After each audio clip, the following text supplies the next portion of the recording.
All right, in the next portion of this lecture, I'm going to introduce the notion of value functions, which are a very useful mathematical object, both for designing reinforcement learning algorithms and for conceptually thinking about the reinforcement learning objective.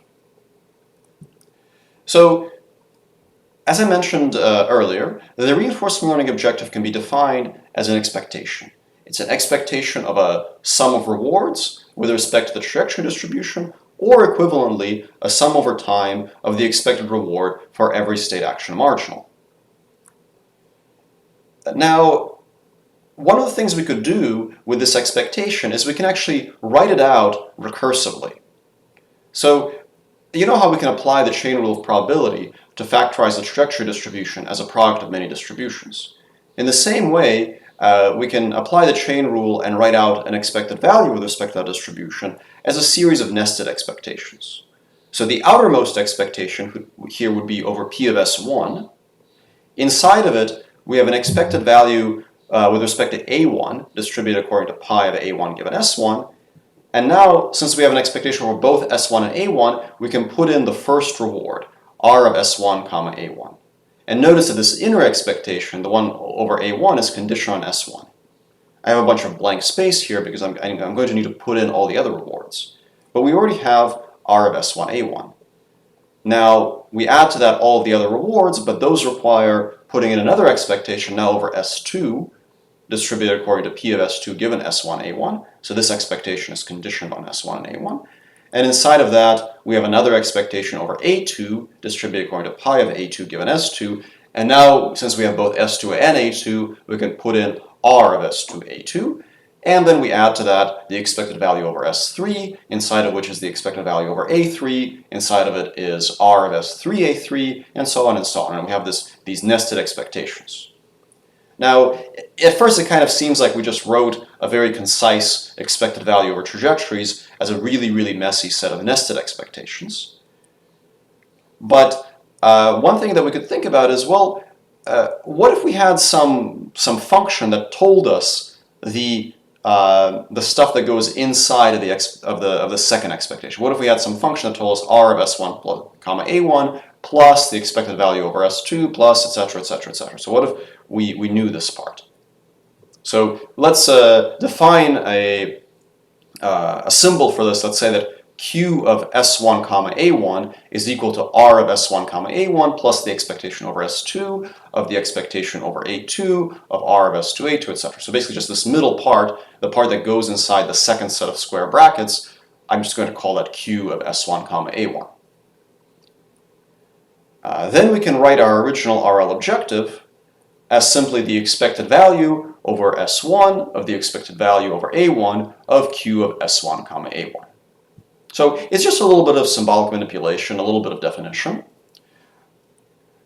But the important point about this definition is that if you knew Q of S1 comma A1, then optimizing the policy at the first time step would be very easy. So if you had access to Q of S1 comma A1 and you needed to select the policy pi of A1 given S1, you would just select the policy for which this expected value is largest. You could simply test every action and just assign 100% probability to the best one, the one with the largest value for Q. So this basic idea can be extended to a more general concept. So this is the simple rule that I said. A simple way to get pi here is just assign a probability of 1 to the argmax. So the more general principle is what we're going to call the Q function. So the Q function can be defined at other time steps, not just time step 1. And the definition is this. Q pi of st comma at, and I say Q pi because it depends on pi, Q pi of st comma at is equal to the sum over all time steps from t until the end, capital T, of the expected value of the reward at that future time step, condition on starting in st comma at. So what that means is basically if you start in st comma at and then roll out your policy for the rest of time will be the expected sum of rewards. A closely related quantity that we can also define is something called the value function. The value function is defined in much the same way, only it's conditional on only a state rather than a state in action. So the value function says if you start in state st and then roll out your policy, what will be your expected total value? And the value function can also be written as the expected value over actions of the Q function. Right? Because if the Q function tells you the expected total reward if you start at st comma at, then taking the expectation of that with respect to at will give you the expected total reward if you start in st. So now one observation we could make is the expectation of the value function at state S1 is the entirety of the reinforcement learning objective, for the same reason that the expected value with respect to S1A1 of QS1A1 was the RL objective on the previous slide. Okay, so at this point, I would like everyone to pause for a minute and think about these definitions of Q functions and value functions. You might want to flip back to the previous slide if something here is unclear. Take a moment to think about that. And if something about these definitions is unclear, please make sure to write a question in the comments. All right, let's continue. So, what are Q functions and value functions good for? Well, I provided some intuition for this a couple slides ago when I talked about how once you have a Q function, for at least the first time step, you can recover a better policy for the first time step. So one idea is that if we have a policy pi, and if we can figure out its full Q function, Q pi s comma a, then we can improve pi. For example, we can pick a new policy pi prime that assigns a probability of 1 to a given action if that action is the argmax of Q pi sa. And we can do this on not just the first time step, but on all of the time steps. And in fact, we can show that this policy is at least as good as pi and probably better. Don't worry if it's not obvious to you right now why this is true. We'll cover this in much more detail later. But this is the basis of a class of methods called policy iteration algorithms, which themselves can be used to derive Q-learning algorithms.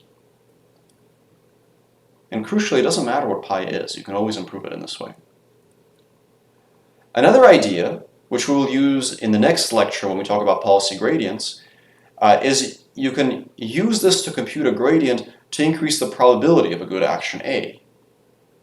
So the intuition is that if Q pi SA is larger than V of S, then A is better than average.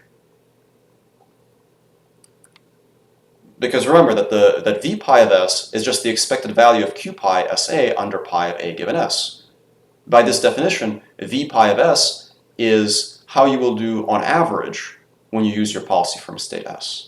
So if you can do better than average, if you can choose an action A so that Q pi SA is larger than V pi of S, then you will do better. You'll do better than average under your old policy. So one thing you could do is you could modify pi of A given S to increase the probability of actions whose value under the Q function is larger than the value at that state.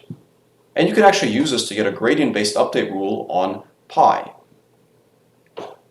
These ideas are very important in RL, and we'll revisit them again and again in the next few lectures when we talk about model-free reinforcement learning algorithms.